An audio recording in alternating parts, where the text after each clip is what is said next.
What is the origin of marriage? We know that God himself is the author of matrimony.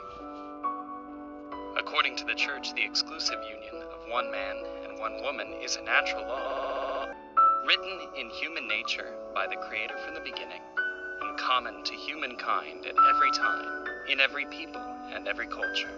The book of Genesis already contains the fundamental characteristics of marriage. Marriage is exclusive and indissoluble.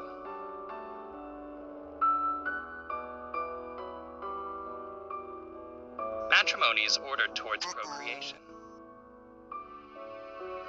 As with everything, the relationship between man and woman has been corrupted by original sin.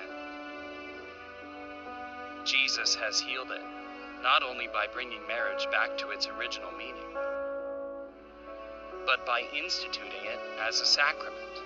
It happens during the famous account of the wedding in Cana with the transformation of water in wine. With the grace of Christ, the water of the spouses becomes transformed into new wine.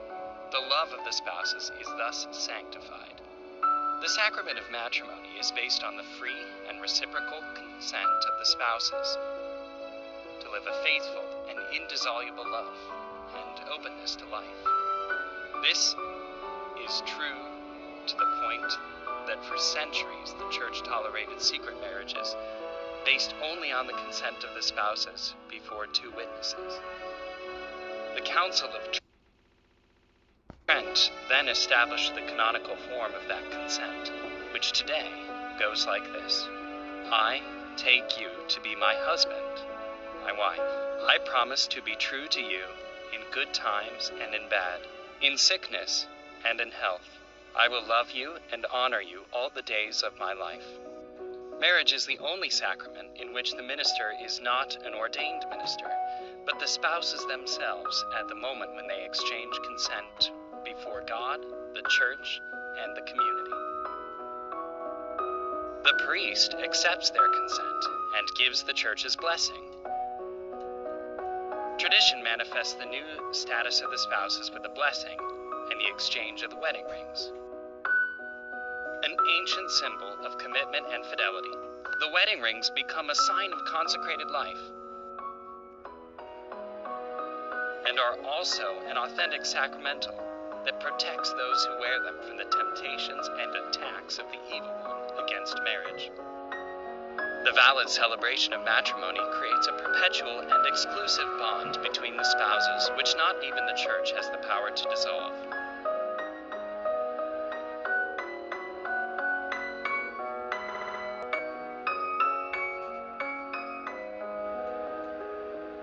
In extraordinary cases, the Church allows for the physical separation of the spouses, but they remain husband and wife before the Church.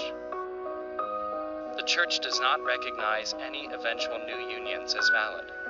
If one occurs, the couple may not receive the Eucharist, but they may still participate at Mass and in the life of the Christian community. In fact, they are encouraged to do so, and the community is called to welcome these people with charity.